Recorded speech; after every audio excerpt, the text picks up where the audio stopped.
आपने कहा कि किसी मजहबी किताब में डायनासोर का जिक्र नहीं है। अफसोस कि आज तक किसी मैथमेटिक्स की किताब में मुझे डायनासोर का जिक्र नहीं मिला। तो इसका मतलब मैथमेटिक्स की किताब बेकार है? नहीं, उसका वो टॉपिक नहीं है।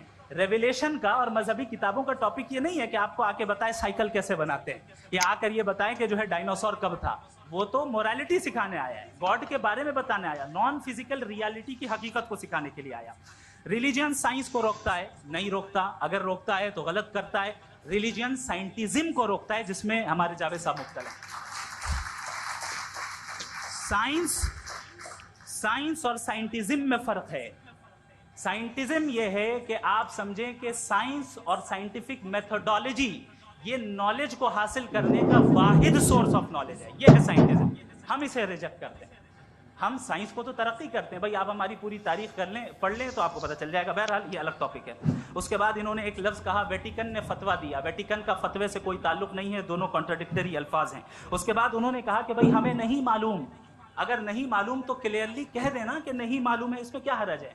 तो वही तो मैं कह रहा हूं ना कि आप कह दें कि नहीं मालूम, लेकिन क्लेम क्यों कर रहे हैं कि गॉड एग्जिस्ट नहीं कर रहे हैं? आप कह दें नहीं मालूम है, हो सकता है हो सकता ना हो, लेकिन आप क्लेम कर रहे हैं। The moment you say God does not exist, this is a claim, and now the burden of proof is upon you too, जैसे हमारे ऊपर है। और क्यों है मैं बताता हूं, क्यों है ये भी मैं बताता हूं। फिलोसॉफिकली जो क्लेम होता है ना, सिर्फ ये नहीं होता कि इंसान कहे पॉजिटिव क्लेम करे और नेगेटिव क्लेम करे तो बर्डन ऑफ प्रूफ नहीं है। आप मिसाल के तौर पे मैं कहूं कि फुला उस कमरे में कोई नहीं है, मैंने एक नॉलेज का क्लेम किया है। उस कमरे में कोई नहीं है, मैंने एक नॉलेज का क्लेम किया। या तो मैं कहूं मुझे नहीं पता, हो भी सकता है नहीं भी हो सकता है, this is not a claim. लेकिन जब मैं कह रहा हूं कि वहां कोई नहीं है, या मैं कह रहा हूं वहां कोई है, दोनों क्लेम है और दोनों के ऊपर बर्डन ऑफ प्रूफ है। हमारे ऊपर भी बर्डन ऑफ प्रूफ है। मैंने कंटिजेंसी आर्ग्यूमेंट दिया, इसे तोड़कर दिखाई। आखिरी चीज, इन्होंने कहा कि खुदा दुनिया बनाने से पहले 150 साल पहले या करोड़ों साल पहले क्या कर रहा था। अरे हजरत, चलें, बहरहाल मैं जवाब दे देता हूं। आप हमारे रिस्पेक्टेड पर्सनैलिटी हैं, अगर आप नहीं होते एंटरटेन ही नहीं करता। टाइम, ये 100 साल पहले या 100 साल बाद, पहले बाद में अभी, ये वो अल्फाज हैं जिनका ताल्लुक टाइम से है। टाइम शुरू ही हुआ है यूनिवर्स की बिगिनिंग के बाद, तो उसके पहले खुदा क्या कर रहा था? सवाल इलॉजिकल है, ये फेलेसी है।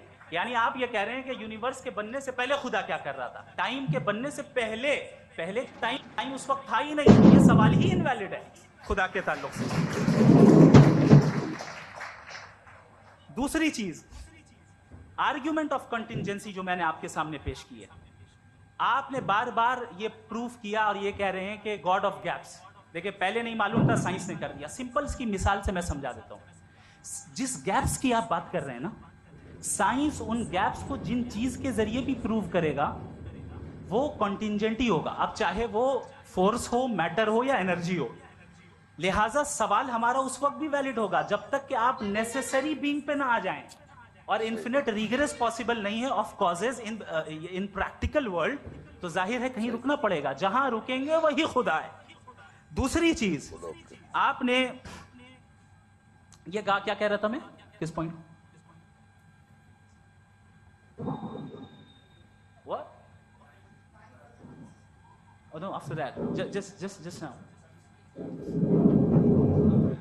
हाँ, जहां रुकेंगे वही खुदा है। बहरहाल, तो टाइम का जिक्र हो गया। गॉड ऑफ गैप, सॉरी, या इसकी एक मिसाल आप ले लें।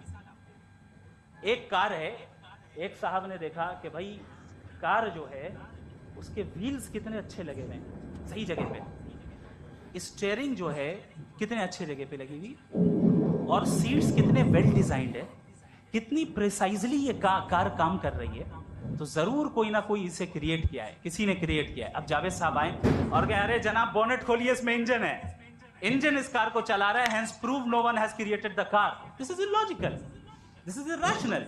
आपने इंजन के जरिए उस गैप को तो साबित किया, लेकिन क्या उससे कार की जो क्रिएशन है और उसका जो क्रिएटर है ये इम्पॉसिबल हो जाए? ऐसा पॉसिबल है? उसका सवाल खत्म हो जाए? ऐसा पॉसिबल है? नहीं। आपने गैप्स को फिल करके, कॉन्टिंजेंट चीजों से गैप्स को फिल करके हमारे ऑब्जर्वेशन को और ब्रॉड कर दिया। अब हमें और पता चल गया कि ये जो कार है इसका सिस्टम कितना ज्यादा कॉम्प्लेक्स है। पहले कम समझते थे, अब कॉम्प्लेक्सिटी और ज्यादा वाजे हो गई। अब हमें समझ में आ रहा है कि हमारी सर्टेनिटी और बढ़ गई कि जरूर इस कार को किसी ना किसी ने बनाया। यही मामला यूनिवर्स का है।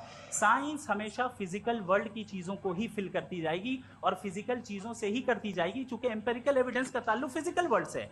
आप साइंस के जरिए मेटाफिजिकल रियलिटी को कभी साबित नहीं कर सकते। ये रॉन्ग टूल का इस्तेमाल करना है।